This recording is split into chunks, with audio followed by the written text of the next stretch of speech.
Hello. Today is July 18th, 2020. And today, my name is Ann Stern from the Lakes. Welcome. Today we're talking about Matthew chapter 15. And when I read through this chapter, there was a lot. There was a lot in this chapter, and I could have picked a number of different things. The first part of it talked about when Jesus was telling the Pharisees that it isn't what you put into your body that pollutes you. It's those things that come out of your body that pollute you. Then there was another portion of it where he's talking to a woman who came up to him and asked him to heal her daughter. And he said, I was sent here for the Jews, and since you're a Gentile, I wasn't sent here for you. And she told him, even the dogs get some crumbs from their master's table. And Jesus was surprised at her faith, so he ended up healing her daughter. But I would encourage you to read chapter 15 in Matthew and read further into those stories. But today we're going to talk about the third part of that chapter, and that is where Jesus fed 4,000 men, plus women and children besides that. So there were a lot of people there. But anyway, it's from verse 32, and so Jesus called his disciples to him and said, I have compassion for these people. They've already been with me for 3 days, and they have nothing to eat. I do not want to send them away hungry, or they may collapse along the way. So this is the story of when Jesus fed 4,000 men plus women and children.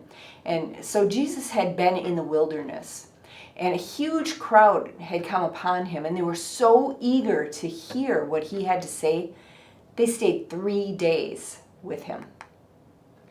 And it wasn't like how it is today where they could just run quick to Hardee's and grab a quick burger. They literally had nothing to eat but whatever they had brought along for their journey. And they were miles away from any place that they could get food. But they were unwilling to leave because what Jesus was teaching them was so compelling. Are we finding Jesus' teachings to be so compelling that we're unwilling to even leave to eat? Are the words of Jesus food for our soul of such sweetness that we forget our hunger even for the food of the earth? At least for me, it's so easy for me to get distracted by life.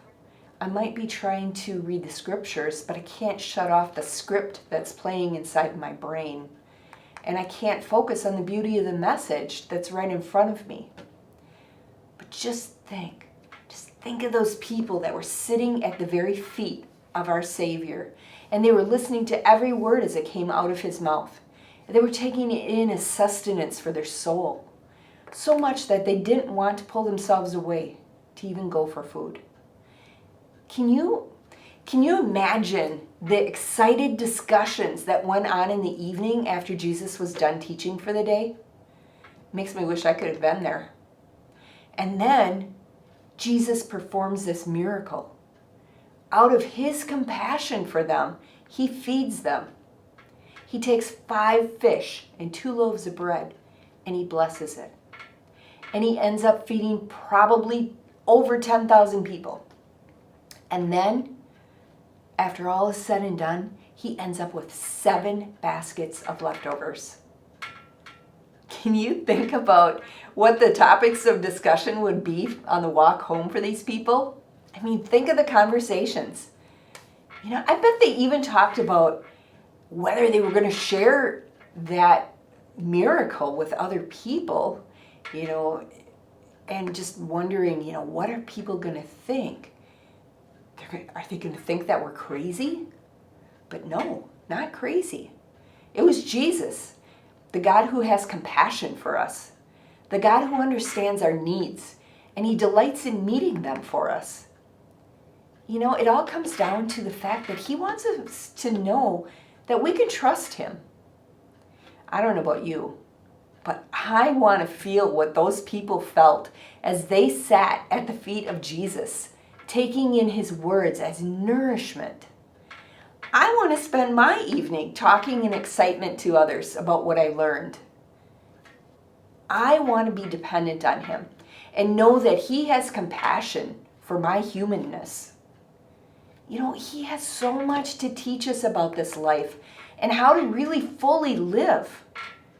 Let's make sure that when we hear his words, we understand what a gift we've been given, knowing God himself loves us and wants good things for us. And all we have to do is choose it.